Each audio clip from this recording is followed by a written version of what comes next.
Hello everypony, Dark Shadow here, bringing you yet another glorious fanfiction reading. The story I have for today is one that was actually already read on YouTube by a group of readers known as Master Pony Fanfic Theater.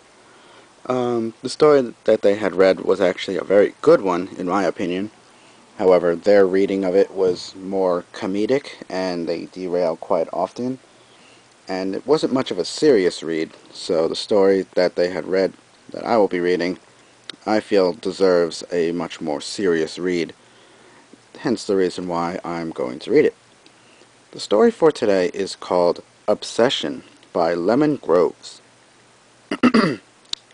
Here we go. The boutique was a beautiful mess, as colorful fabrics flew from the shelves and laid themselves out on the tables for examination. Careful eyes examined them before scissors manifested themselves and began to cut away. Rarity was hard at work, trying to create the dresses for the gala. It was a few days away, and she needed to finish them as quickly as possible. In the background, there was a small shadow that peered through the shop's slightly open door. It examined the pony and all of her fine details, such as her hair, which was usually so well kept, but now fell in a crumpled mess down the side of her neck. The shadow leaned in a little more with a sympathetic look on its face. Rarity was so tired. She deserved a good rest after all of her hard work for the other ponies. A dark look fell across the shadow's face. The other ponies. They were so ungrateful to Rarity. She was making them stunning dresses, for free no less, and all they could do was come into the boutique and say what they wanted to be changed or how they didn't like the color. They had no appreciation for her.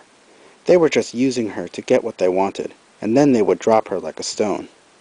Only the shadow would stay with her, faithfully by her side as she made her dresses.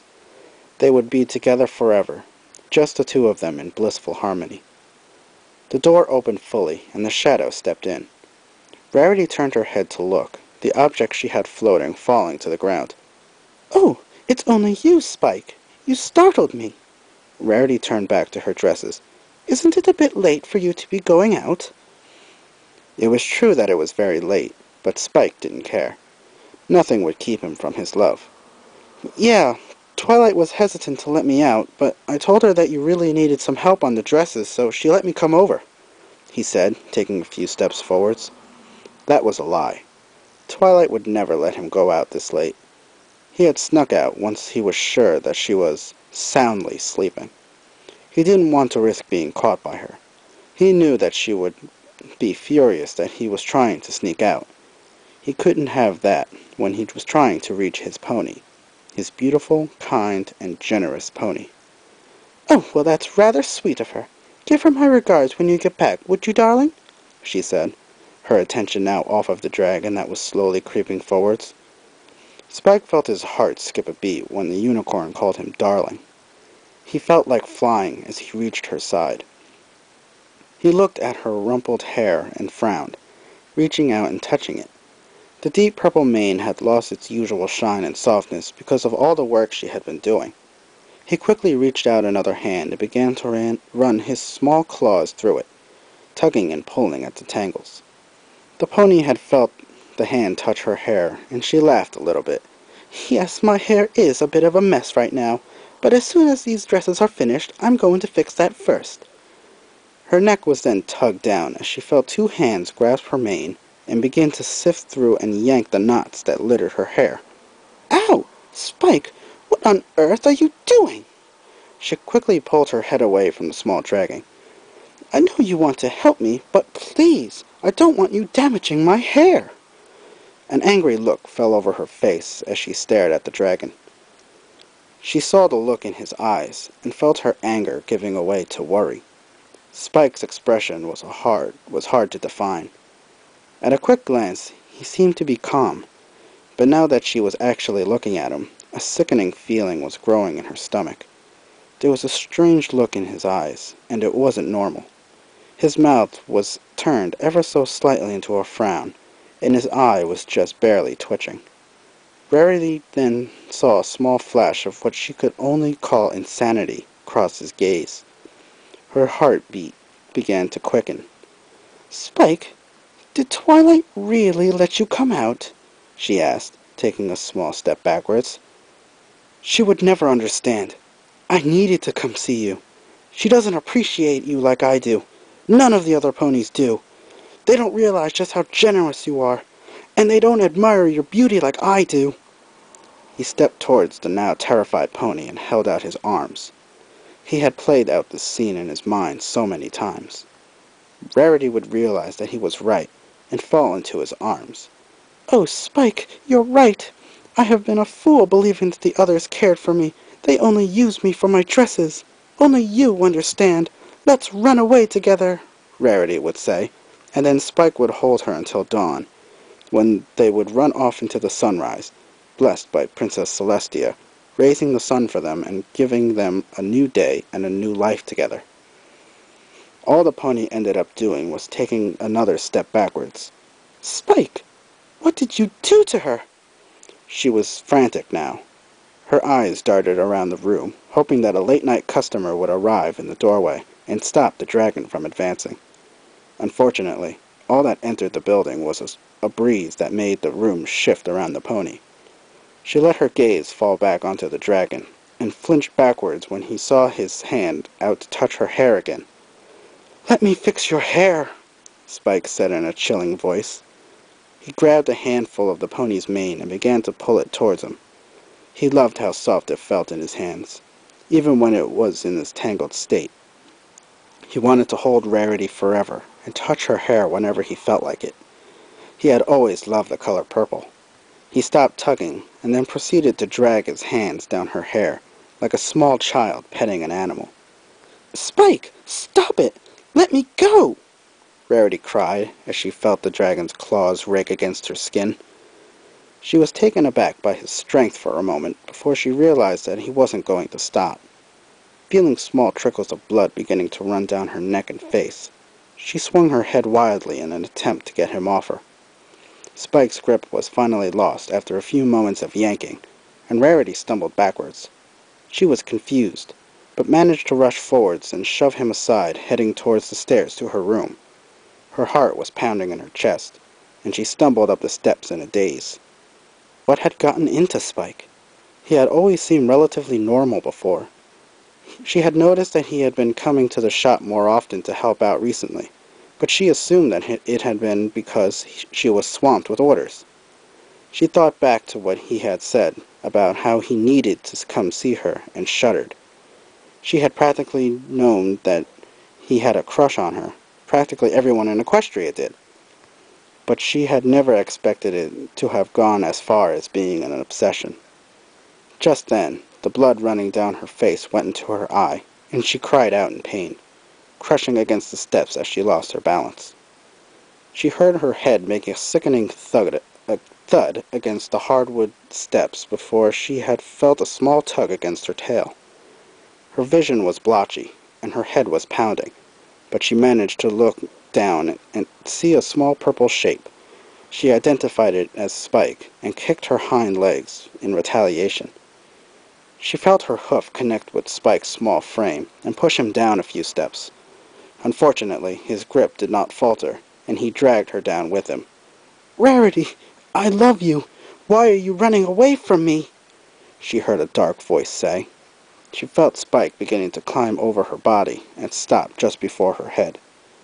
He roughly flipped her over on the stairs and grabbed handfuls of her mane.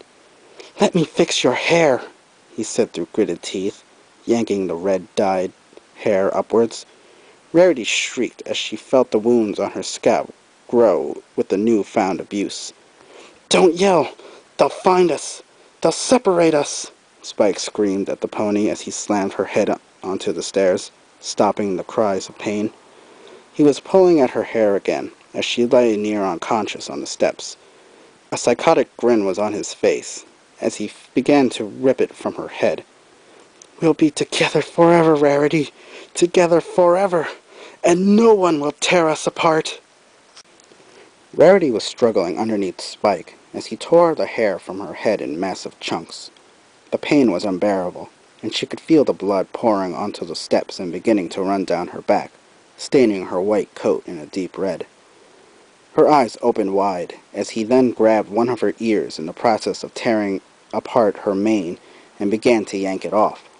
She screamed at the top of her lungs as she felt of the flesh tear away from her skull and kick Spike away, another chunk of hair tearing away in a bloody mess. Spike tumbled down the stairs and looked up as Rarity began to crawl up the steps. "Why do you keep running away from me? I just want to be with you," he shrieked at her, dropping the tangled masses of hair on the floor as he charged up the steps after the bleeding unicorn. She was entering the door to her room and was turning to close it when her eyes widened in terror at the sight of a frenzied Spike running up the steps. He reached the door to her room just as she was closing it.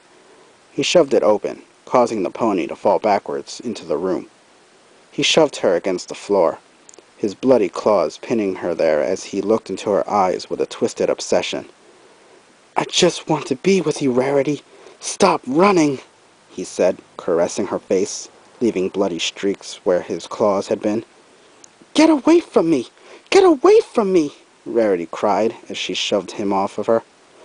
She rolled over and swayed while attempting to get to her feet.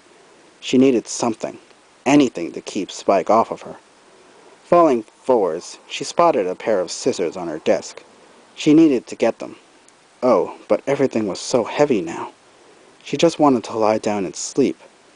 An angry grunt from behind her stopped her from doing. Rarity quickly turned her head back to the scissors and used her magic to pick them up. When she used her magic, everything got heavier, and it was suddenly harder to breathe. She felt as though her lungs were going to fall out of her chest at any moment. She turned around to face Spike, the scissors floating in front of her. "Don't come any closer," she said, panting. Her lungs were shaking now, but she couldn't tell if it was out of fear or blood loss. Spike looked at the scissors and then to Rarity. "So you don't understand me either. No one does. No one ever will. I love you, Rarity. What's so hard about that?" The dragon roared and plucked the scissors from her weak magical field, holding them up. He drove the scissors into Rarity's neck and watched as the blood spilled out from the wound. Rarity began to cough and choke, blood dripping from her mouth as she struggled to breathe. She was already too weak from everything else. Her head was still pounding from hitting the stairs, and the spot where her ear used to be stung beyond belief. The new pain in her neck was too much, and she collapsed onto the floor, crying. She couldn't breathe. She was drowning in her own blood. Rarity couldn't tell if it was tears or blood coming from her eyes at this point, but she found that she would rather not know. Her vision was fading, and the sounds around her were becoming fuzzy. Rarity could vaguely make out the sharp feeling of the scissors being removed and stabbed back into her neck. There was red everywhere. She had never paid much attention to the color before, but now that she had a good look at it, she actually liked it. It was soothing and warm. She just wanted to curl up within it and sleep forever, away from this mess. She coughed violently one last time as the scissors were brought down through her throat again, before closing her eyes. "Oh, Rarity, you look so pretty in red," Spike said as he brought the scissors down into the unicorn's neck again and again. He stared lovingly into her blank eyes as blood splattered her face. Lifting up her neck, Rarity's head flopped down, barely still attached to her body. Spike caressed one of her cold cheeks before tearing the head from the rest of the body. There was a sickening tearing sound as he did so, but he ignored it.